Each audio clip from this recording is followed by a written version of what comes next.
Today we're going to be taking a look at converting this markdown text with a couple of images and some content inside this object, like our title, our description, details, the stack we used, the URL for a code, or maybe a live version of our code. And we're going to render it in our website portfolio, and it's going to look like this. We're going to be using Nextjs, React, and Markdown, so stick around.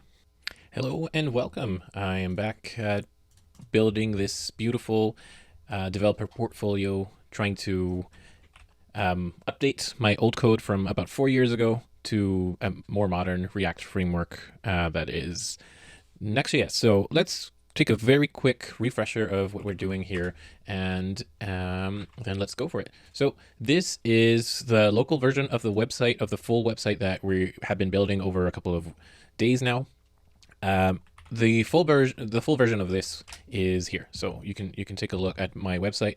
That's what we are reproducing. So this code I wrote many years ago, and I wasn't sure what I was doing. I was just trying to do stuff to make it pretty, and this time I'm trying to do stuff to make it shareable. So the idea is, here it is, something that I'm proud of, but I don't want to maintain the way that it is right now, but I want to share with people if they want to, jump into the job market and show off their skills, or if you want to build something similar like this, go for it. I'm open to collaboration, and if this helps you land a job or just like learn a little bit of code, I'm happy to do that. All right, so let's go for what's going on here.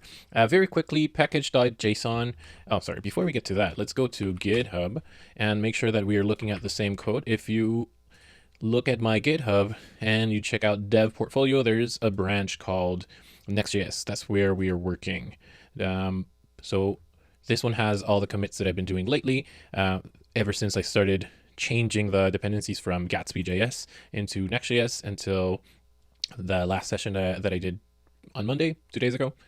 And here we are. So these are the dependencies. It's way less than we used to have. So we're doing Nextjs, and that was kind of a preamble to see where we were at. So if we run yarn dev, we're going to run our dev server, and that's going to look like this. So no compiling errors, I think. Yeah, right. So this is the landing page. We've been working on the landing page for a little bit, but this time I want to work on the projects page. So I was using Moving Day last time because I kind of wanted to take a look at it again. So if you go to /projects/ the name of the project, you're going to land in a page like this. And that's where we left off last time. And that means that in the project structure, we're going to have our folders starting from source, then pages, then projects. That's where the URL sort of resembles what we're looking at. Projects / then here's something called ID between squared brackets, which means that whatever goes in here is what we're going to get inside our project page, named as query ID. So right now we're using useRouter. Later, we're going to optimize this for faster loading times, but right now what we want to have is our data in the application so we can play around with it and render it how we want it. So with that out of the way, let me get to this project on the live version. So as you can see, we have a little introduction, the big title, and a little information about the type of project, the stack, the code, and if the version is live. Then we have the body of the page, and that kind of looks like that. So last time what we did is we took the content, and by content I mean these bits. For example, the title, the little description, type, personal project, stack, React style component, Firebase Netlify. I'm going to add some commas here, or I could do that later. Okay, so yeah, that's what we have on the top, and then the body of the file lives here in a file called overview.md, which is a markdown file. Last time I was having a little problem with this bug with the preview. It doesn't seem to be present anymore, so that is what it is. This is the description of my my project. So here's the image, Then from that image, you can scroll down, and that's the description of the project, right? Exactly how it looks.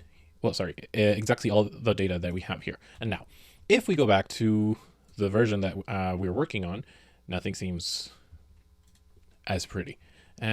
So we do get that description. We have a little bit of markdown that I didn't know was there last time. Let's see where that markdown is. Here, right. So we have some HTML tags. So that is not exactly markdown, but we can deal with that a little bit later. So let's try to go for styling first. So first thing that we notice is we have a big H1, then that description. If we go to the old source files, we should have something called projects, probably project, legacy templates, projects. Might be this one. Okay, so we have a section, then an SEO tag or an SEO component that I used. I think this one is made by, what is it? Oh yeah, React Helmet. That's good. It means this is the data that is going to show up for Google. And like if you Google something, and I'm going to try to Google this, my own project. There you go. So since my metadata is working, then it's going to show up on search engines. So that is what SEO is, and we're going to be working with that a little bit later. So if we actually wanted to go line by line and kind of see if this works, let's see. Just as we have it on this file, we could take the title. Here's what, as I mentioned before, the description is rendering HTML. So I wrote that description, as I mentioned earlier. That description looks like this. So it has HTML tags, and then I'm just rendering those HTML. Let's see if that works like that. And instead of doing remark description, we're going to do description. Instead of a div, I'm going to do a P. Probably a div would serve it better. Okay, starting to look better now. So this thing that is bold, now it's bold. Cool. Now, what else do we have? We have the icon. This icon is, okay, so this is pretty much a wrapper for a React icon that I was using. So let's try to use icon from components icon and speed. Yeah, now we can copy the whole thing. Let's see if the whole thing works as intended. There you go. Nice little spinny spin. Then I just realized that we have this component called section. Let's see what section is.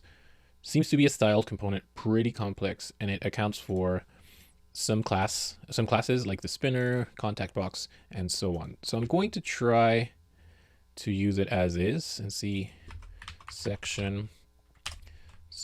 Am I looking at the same one? Yeah, okay. Section is, there you go. Okay, this is easier than I thought, but we are going to have to make sure that, yeah, some things I have to change manually. Oh, here's a flag called top. Let's see if I pass the flag just as is, if it works. Section top true. What's the problem here? Oh yeah, it's a typing issue. Okay, but it's okay. If I pass this flag, the margin and the padding change. So this means that somehow I kind of wanted to reutilize this code to have it like page sections and also like internal sections. And if I pass this thing called top, then it means like it's going to be the top of the page. So it's going to render with this padding, I think. Is it a padding? Is it a margin? Let me see. It's a padding. Okay. All right. So this is coming up easily so far. Okay. Now we have the icon, we have the title.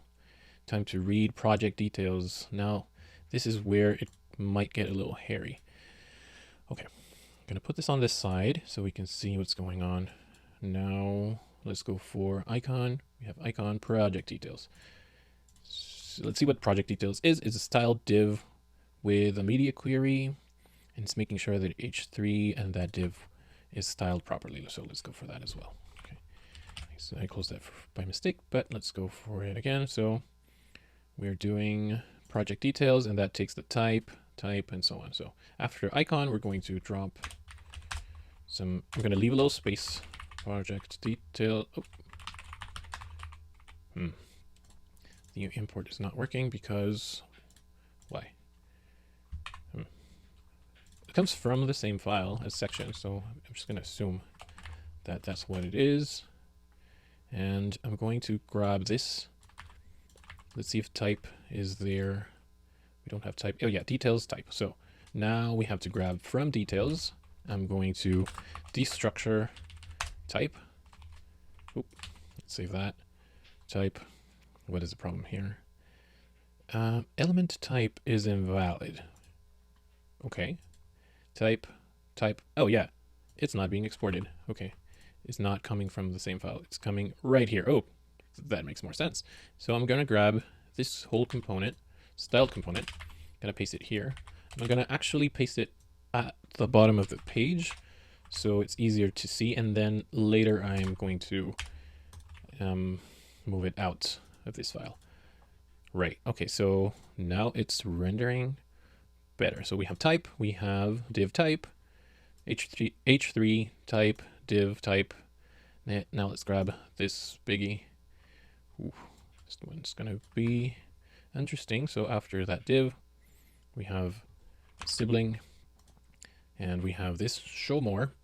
And if I remember correctly, show more is the state. So let's add this state right here, and then show more on click. So what's going on here is that stack. What's stack? Hold on. Let me make sure that I have the data that I need. Right. Okay. Stack. We have stack. We have. There you go. Okay. It's looking good. Of course, it's not going to work on the first try because useState is not imported. That is fine. So useState. We have that. Ooh, okay. This is flowing pretty well. I don't like how this is written, but we can figure that out later. Right. Now, there's this thing called code. And there's a thing called live. Okay, so what I'm understanding here is if there's code, for example, this one has code. The code is on GitHub, so you can click it, and then it shows up here. And if there's no code, oh, if code does not equal space. That's kind of weird. Okay, I'm just going to grab the whole thing, and hopefully it works. So grab that thing, and after div. Okay, code is a sibling of div. Now let's let's declare what code is. Code. We also need live. And ooh, is it working? Mostly. Okay, looks good. Now, from my previous venture on this project, I remember that setting font families was a no-go. So I'm not going to make that mistake here. I will probably fix that. And I'm going to be saying this, I'm going to fix that later. But what I want is to put everything together and then refactor. That's how you usually approach these problems. Like make it work, take a few notes, and then make it pretty. Since this is old code, I'm not vouching for it. I'm not saying that is well done. I'm just saying that it looks how it's supposed to look, which is what we want, right? So most of this stuff looks like that. That's what we want. And from there, we can start refactoring. Cool. So let's take a quick look side by side. Spinner is here, spin is there, type stack code live, type stack code live, and then that stuff. Right. What I see is that the font sizes are a little bit off, and that could be margin font. I don't see where the sizes might come. Might be declared, I mean. It's okay for now. Now there's this thing called personal project. And that is not what we're going to be using right now. So I'm just going to remove that. Post.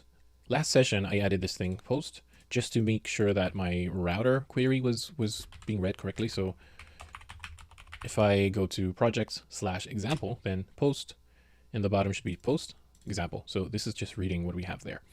That is going to come in handy in a second because right now I want to render as much information here for this project and then add another one to my object. So then it starts reading all the projects, how it's supposed to do it. Okay, I think we have enough because starting from here, from this image, this is the body. So this is going to deal with MD, Markdown. Okay, and I don't remember having a Markdown library installed.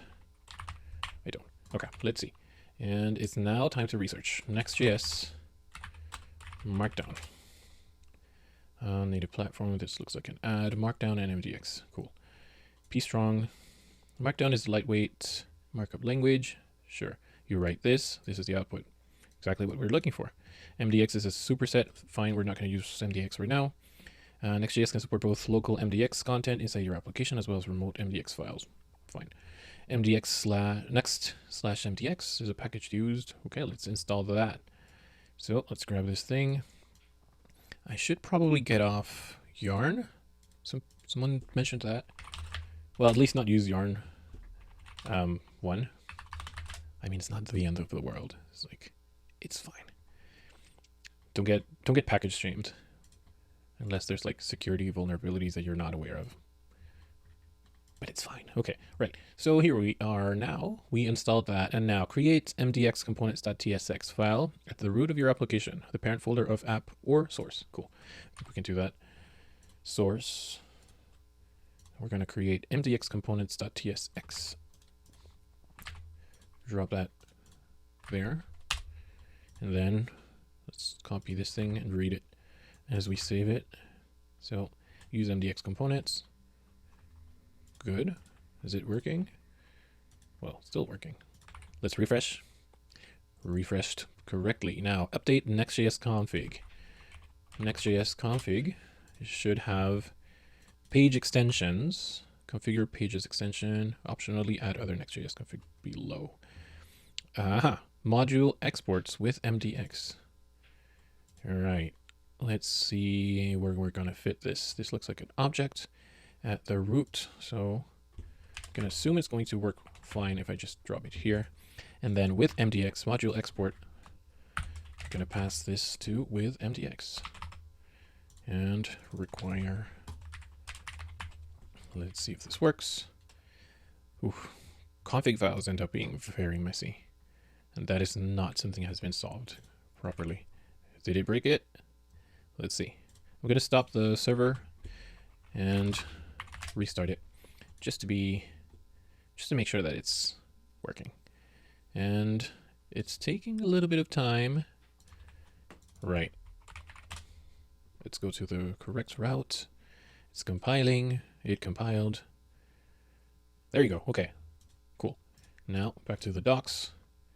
Import component from my. Now you can use Markdown and import React components directly inside your MDX page. Okay. My component from. But this is an MDX file. Welcome to my MDX. Cool. And remote MDX.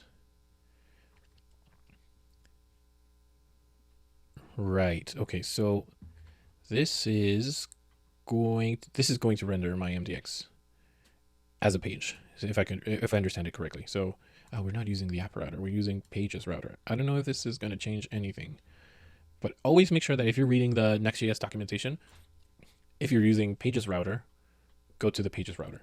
I think it defaults to app. How do you know if you're using one or the other? If you have a folder called pages, and then from there you're working, you're using the pages router. If you have a folder called app, then you're using the app router. So far, the app router is not making me happy. And I know that they're going to refine it, but for now, I'm not going to use it. So remote MDX, if your Markdown or MDX files or content lives somewhere else, you can fetch it dynamically on the server. This is useful for content stored in a separate local folder. Okay, I think that's what we want to do. In this case, serialize, that's what we want. Okay, let's see. Import serialize.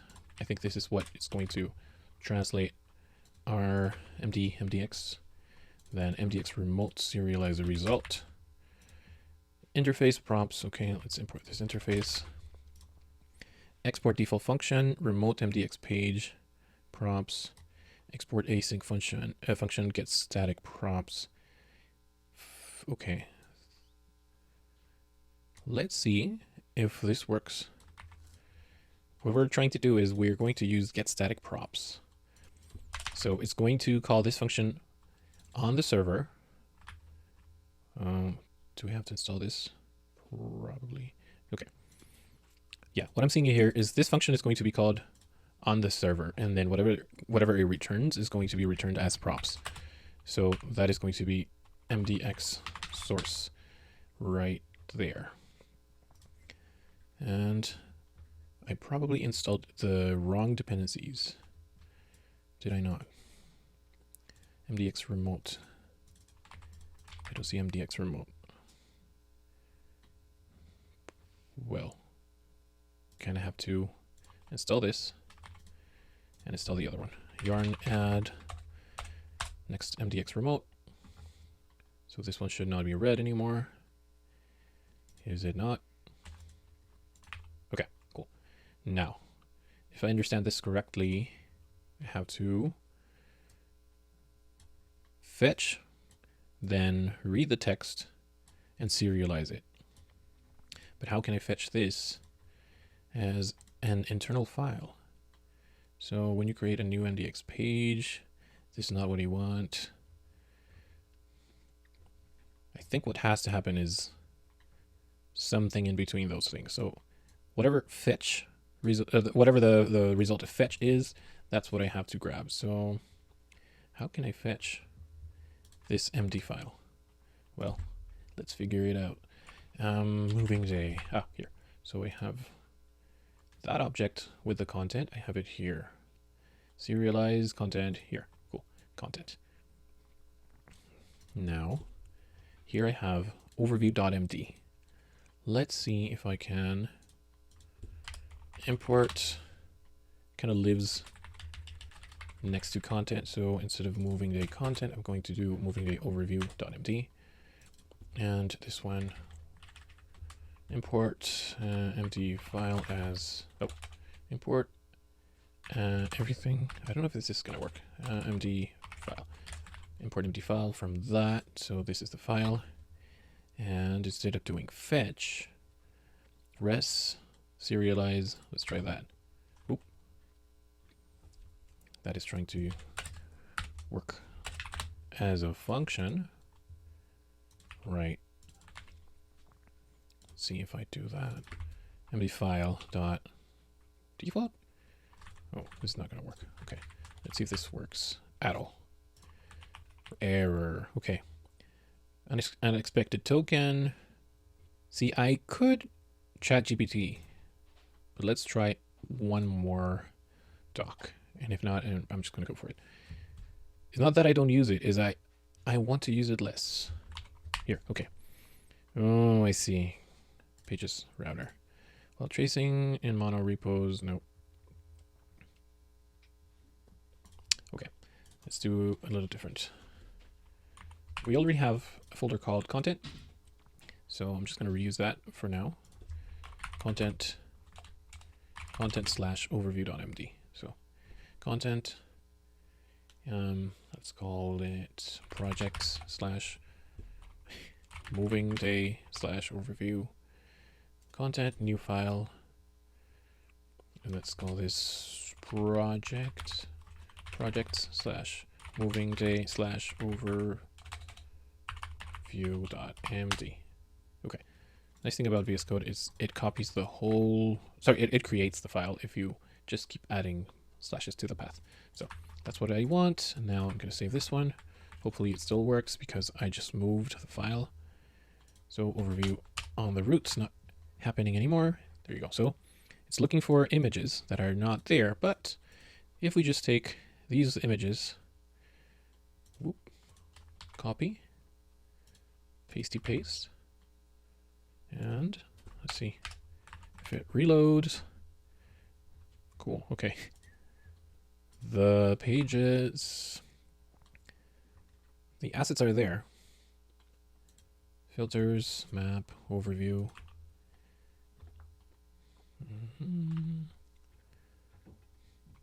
What is it looking for? Let's see. Let's see if we can figure this out. Let's go to network. Now refresh the page. And we're going to see dev middleware manifest.json. So it's not making a network request. Oh, I think it is. We're getting 200s. Then screen, it's returning 200. Map and results, right? Let's see. So, oh, projects, results.png. Is that what we're actually looking for? So content, projects, moving day, overview. Yeah, Okay. So it is looking for /projects/result.png. Okay.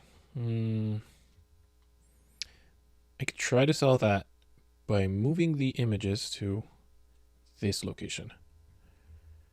That could work, but let's see. If this is map.png, then it's looking for projects result. It's content, projects, result. Okay, let's copy this thing called result and put it inside public new folder projects. Hold on. Projects result. Okay, so new folder projects. What I'm trying to do is make sure that everything maps how it's supposed to map. So if this is oh yeah, there it is. Right. So the way that Next.js works is that you have a public folder for your static assets or your public assets, and it's routing. Well, it's looking for those assets as if they were on your public folder. So if it's looking for, and you see the API request, network slash, where is it? Yeah, /projects/result.png. What's actually happening is that it's looking for public projects result.png.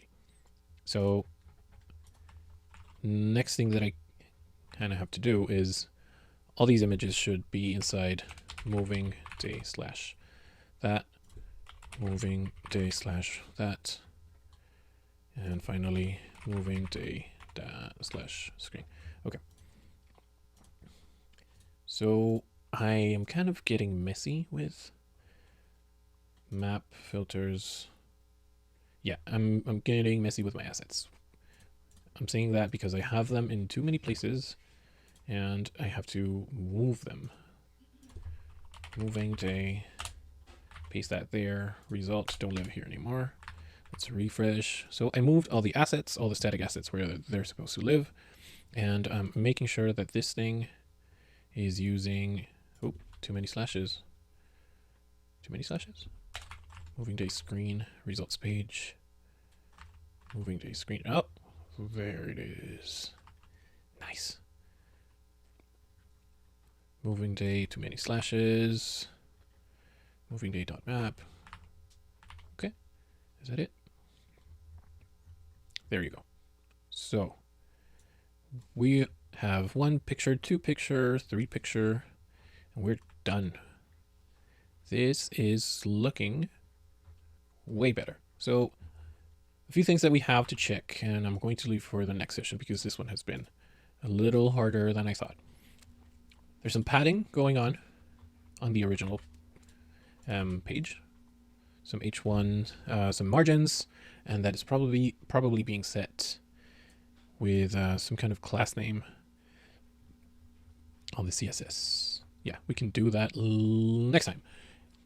So today we grabbed the data coming from Nextjs. No, let's back up. Let's do a quick recap of what happened today, and that is going to give me a better idea of what's coming up next time. Today we started with kind of a blank page, mostly a blank page for my projects, which meant that I would have to get this data from somewhere. So the top lives in this file called content, so it's in objects. This was easy to render. We just grabbed the old code and it worked right out of the box. But then the problem was MDX was a little bit tricky to set up, and the way that we fixed that was we are grabbing our MD file, which has the content and also it routes to the image files that we need. We grab that on get server side props, which means that anytime this page is visited, the server is going to fetch this file. Then it's going to convert using gray matter. So it's going to convert this MD file into HTML. Then it's going to parse it, and then using use remark to convert markdown into HTML string. It's going to return an HTML. We're going to pass that MDX source as props to the page. Then we take that as a prop. And finally, we render it using dangerously set inner HTML, and that gives us our HTML correctly processed. And finally, what we have to do is move a few files here and there to make sure that our static folders are reading our images correctly. And that is it. Thank you for sticking by. If you did, I would love to hear what you have to say, your comments about MDX, MD Markdown and stuff. If you go to aspinwall.com, you can, all the way in the bottom, send me an email, get in touch. There's my GitHub, there's my LinkedIn, and as in any other stream, all the code is going to be available on GitHub, and you can grab it, you can play with it, or you can follow along if you want to. And see you soon. Thanks everyone for joining. Bye.